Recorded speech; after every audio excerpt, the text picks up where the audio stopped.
अमरावती मेळघाटातील सतत वाढणाऱ्या बालमृत्यूच्या गंभीर समस्येवर न्यायालयाने व्यक्त केलेल्या तीव्र चिंतेनंतर राज्य सरकारने प्रथमच उच्चस्तरीय पातळीवर हालचाल करीत 3 प्रधान सचिवांची समिती मेळघाट दौऱ्यावर रवाना केली आहे।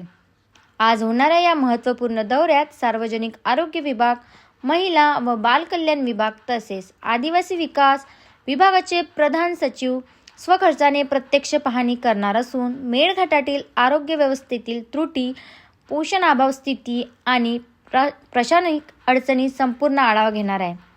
या दौऱ्यासाठी मेळघाटातील 6 विशिष्ट मार्ग निश्चित करण्यात आले असून या मार्गावर असलेले प्राथमिक आरोग्य केंद्र, उपकेंद्र, अंगणवाडी सेवा, पोषण पुनर्वसन केंद्र तसेच गावामध्ये जाऊन वास्तव परिस्थितीचा अभ्यास करण्यात येणार आहे।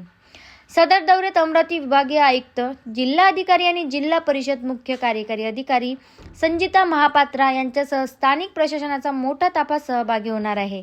जिल्हा परिषदच्या मुख्य कार्यालय अधिकारी संजिता महापात्रा यांनी सांगितले की मेळघाटातील बालमृत्यूच्या समस्येला कमी करण्यासाठी अनेक उपाय सुरू आहेत, मात्र प्रत्यक्ष पाहणीमुळे अडथळे आणि गरजा स्पष्ट होऊन अधिक प्रभावी निर्णय घेता येतील।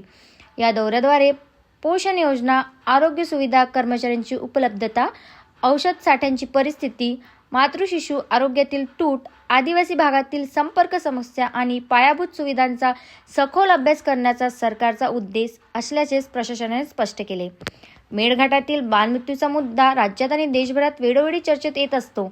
न्यायालयाने ताज्या सुनावणीत गंभीर नाराजी व्यक्त करत तातडीने उच्चस्तरीय हस्तक्षेपाची गरज अधोरेखित केली होती। त्या पार्श्वभूमीवर आजचा दौरा अत्यंत महत्त्वाचा ठरणार आहे।